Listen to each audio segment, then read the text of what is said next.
Hello beautiful human beings of the internet, I'm Lauren Elizabeth and welcome back to my channel. Today I decided to do a video, a little bit of a sit down, but obviously tons of other footage as well. But I wanted to do 7 things I do when I'm feeling down, sad, anxious, just like not in the brightest place. I've been so open with my mental health since I started YouTube back in the day, and I feel like it's something that we've always connected with each other on the internet.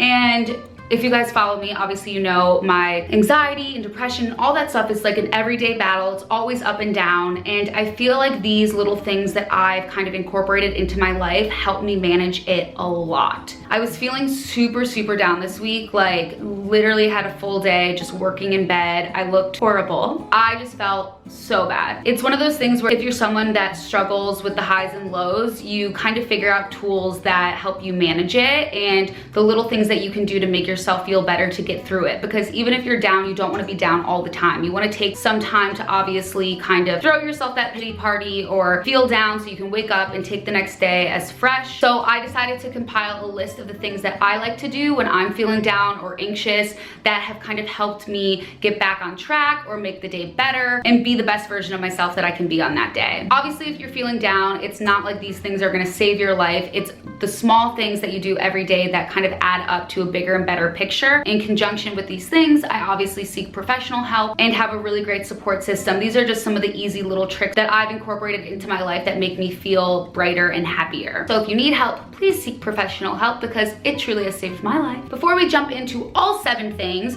one of my favorite things to do is work out. I'll get into it, but it's also sponsored by Fabletics. If you guys don't know Fabletics, I mentioned it in a previous vlog and it's become one of my favorite athleisure, athletic wear brands. I'm wearing a full Fabletics outfit right now. I honestly just like didn't even want to change. I just feel so comfortable and I'm absolutely obsessed with this set that I got this month. I got 3 sets this month, the red, the blue, and this one obviously. I said on my Instagram that I really like the long sleeve combo right now with leggings. I feel like it's so cute to wear during the day. You just look like you have a full outfit on and then you can kind of go to work out later if you want, if you don't, whatever it is, new year, do you. So these are the other 3 sets that I got. There's a link in my description you guys can click to visit fabletics.com/LaurenElizabeth and you can get your first 2 pair of leggings for $24. When you become a VIP, there's no cost for membership. All you need to do is visit the site to shop or simply click skip within the first 5 days of each month. If you don't shop or skip by the 5th of each month when the new collection drops, you're just charged a $49.95 credit that can be used for future purchase. It's like a gift card that never expires. The majority of Fabletics customers choose to become a member to access up to 50% off retail pricing every day, limited edition collections,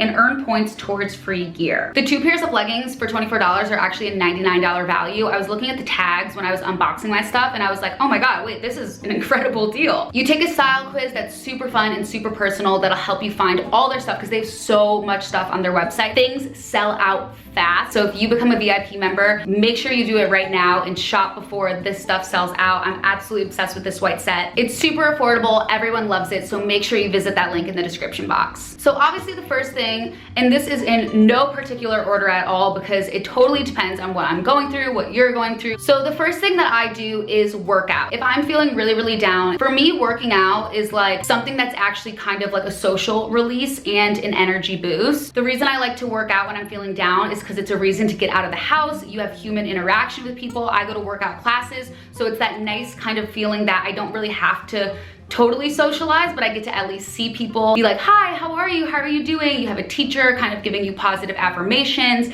and you're surrounded by other people, you're motivated by other people. So as simple as something like working out sounds, it's also just kind of the atmosphere too that really helps me. I could easily sit in the house and do a workout video, but when I'm feeling down, it's best for me to get out of the house and go see all those other people and kind of be in that environment. And it's scheduled, you know, after 50 minutes, you're gone, you're back home. It's just a nice little thing to kind of interrupt your day in a positive way. And it's also obviously really good for your physical health as well, which is really important when you're someone who struggles with mental health. You like have to take care of your physical body because it really affects how you feel as well. And then when you don't feel good, it really affects your physical body. So you have to take extra great care of it. The second thing I do is actually read now. Also another thing that sounds super simple. I think probably like a year ago, I probably would have said watch TV. And so the reason I bring up reading now is because obviously you guys know I'm obsessed with my Kindle. It's so much easier to read, to get through books. I've gotten through 4 or 5 books this month, which is literally record breaking, but it's so much easier. And the reason why I mention it is because for me with my anxiety, obviously it's all going on in my head. When I'm watching TV, there's commercial breaks, I can easily pick up my phone and still pay attention to the TV. And when I'm reading on the Kindle, I'm not paying attention to anything else. I don't pick up my phone. I can't read and be on my phone at the same time, obviously. You just get taken into another world, whereas sometimes TV is a little bit more similar to real life, and it's just kind of like another version of social media almost. And for me, reading is like really that escape, and it's really calming and relaxing. I get so tired when I read. I don't get tired when I watch TV. So it's really great for me to do before bed, to kind of get off the phone, get off the computer, not even watch TV, and just literally go to another person's story, read, get super, super tired, and go to bed. I'm someone who I don't even like reading self-help books. I don't really do any of that stuff because that I feel like even makes me think even more. I truly just read like a thriller or suspense story that immerses me and gets my energy like locked and focused, and it really helps me take myself out of my own issues and focus on something without any other distractions. The third thing is take the dogs out for a walk. I know that everyone always kind of says, oh, emotional support animal, but it really is an emotional support animal. Even though they're barking right now and driving me crazy, they make me feel so much better. The reason I say take them out for a walk is because sometimes when I'm feeling down, I don't leave the house at all. The easiest thing for me to do if I don't want to call a friend or see someone, I have my dogs. They're a living thing that I have to give energy towards, and when I walk them, it's an activity almost, because I'm not just walking by myself. I have something to focus on that I'm responsible for, and I know that it makes them so happy too. So I get to be able to get that vitamin D, fresh air, walk around, just kind of get out of the house for a minute. I have French bulldogs, so they do not need very long walks at all. So it's a very quick and easy way to get out of the house and just feel like the sun and the fresh air and get distracted by my dogs. If you don't have dogs, I would honestly just say take a walk around the block, like literally just get fresh air. It feels like a tiny victory of the day of like, okay, I walked my dogs, like I have my shit together a little bit. So I love doing that. The next thing I like to do is make lists. I mentioned this in a video a couple videos ago that I hadn't been making as many lists. Obviously I make to-do lists, I do planners, I do all that stuff, but sometimes I feel like it's really important when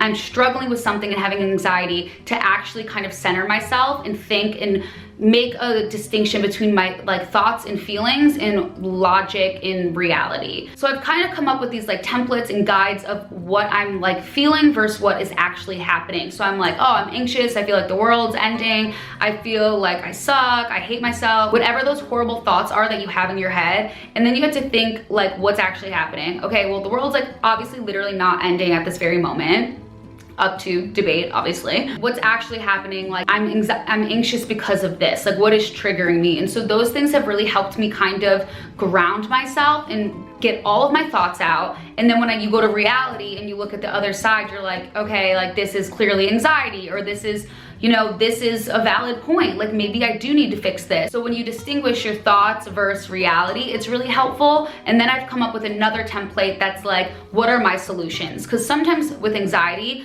the solutions are really just getting out of the house, grounding myself, calling someone, making sure I do those self-care things.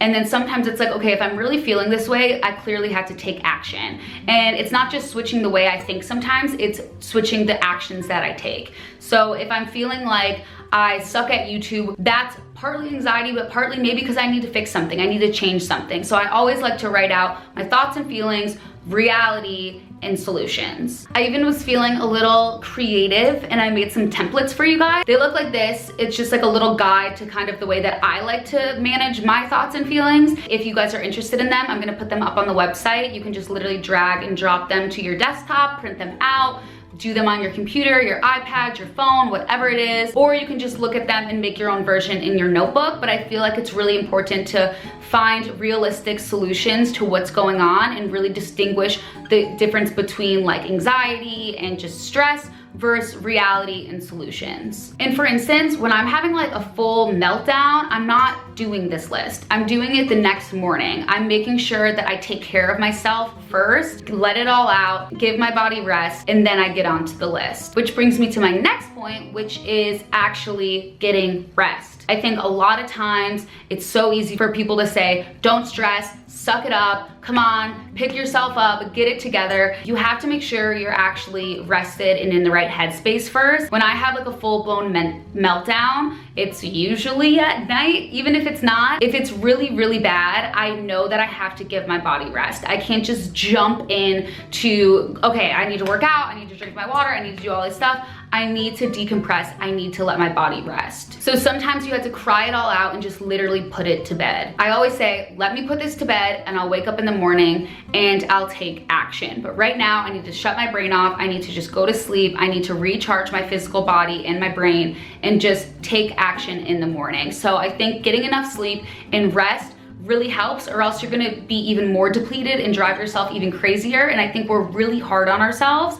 Oh, I took a nap, I'm so lazy, I'm so unproductive, I'm so stupid. And it's like, no, if your body needs to rest, your body needs to rest, and it's only gonna make you stronger to be able to take action in the right frame of mind. My next thing that I like to do is call a family member or a friend. I think it's really, really important that you have a support system and you communicate with someone. But the reason I wanted to bring this up is because what I think is really important is actually calling a friend. If you really need someone to talk to, of course, but I think if you're just someone that struggles on a day-to-day basis and maybe you don't always want to put all that stuff out there and it's silly and it's just anxiety, whatever, I think something really great when you're struggling is to actually call someone and just ask them about themselves. I'm sure you were expecting me to say, call someone and tell them everything and ask for help. Of course, if you really need help, ask for help. But if you're someone like me who I'm not gonna ask people for help every single day, I kind of know what my issues are, and I go to therapy on Monday nights. If I really need help, I ask for help. I call my boyfriend, I hysterically break down. But then if I'm just not feeling great, my favorite thing to do is call someone and just ask how they're doing, be of service to them. I think helping other people when we're down is actually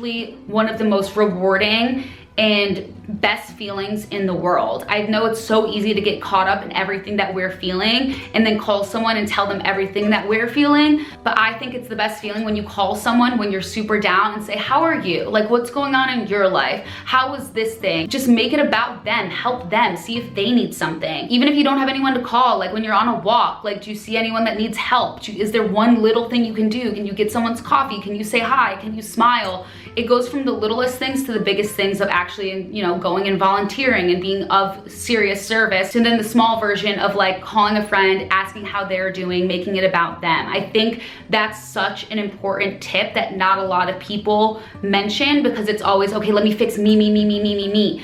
And it's like, no, focus on someone else for a second. I think that's why I enjoy reading too, is because I'm not thinking about myself. So sometimes I'll even call my little brother and sister and be like, what's up? Like, how's school? What's going on with you? And I'm like, tell me what you need. I give them advice. And it's just being of service to someone else and helping someone else is so amazing to do, especially when you're down. Obviously all the time, but I think when you're down, like I said, it's so easy to get all wrapped up in yourself, and to make yourself available to someone else is really important. Can you tell I'm trying to say important correctly? Because I say important, not important. I'm trying. The last thing, clearly this is in no order at all, is straighten up and straighten yourself up. So I like to do things like read and make lists and all that stuff. I can't do it in a messy environment. I have to make my bed. I have to straighten up just a little bit, even if it's just the thing in my line of vision, in my peripheral. Like, I don't have to go clean the whole house. I think that is something great to do if you're like feeling stressed out. I love cleaning, but I think that kind of cleaning your environment will make you actually feel better on the inside. So when you're laying in bed a little sad and you kind of just have this clean, neutral space, there's not that stress of like, oh my God, there's like a mess in the corner, there's this over here, like I just wanna close my eyes, I don't wanna see anything. So I feel like straightening up is like an action that you can physically do, but that also, once you're done and you look around and you see the clean environment, makes you feel a lot better. I also feel like it's the same thing with yourself. Like, let's say you just cleaned your entire room. My favorite thing to do after I clean everything is to jump in the shower, so I get just like everything off of me. I'm fresh, I have my clean brushed hair, my clean washed face. I know that my sheets are clean, that I'm clean, and it's just all this freaking cleanness getting into one bed. So I just feel like those little things of just straightening up, getting in the shower, it's just this release of all like the negative feeling of the physical stuff. The mess is gone, the grind, whatever you're feeling, you're fresh, you're renewed, and you can actually get in bed. And whether it's you're not ready you just need to put it to bed and go to sleep, you'll sleep easier, or whether it's I'm gonna make a list really quick and I have this clean environment, no matter what it is, I feel like it's really important to make sure you're cleaning around your environment. It's distracting you from yourself once again. It's physical, you're up, you're moving, and there's a reward in the end. You get to look at this clean environment. You're already feeling like your life is a mess.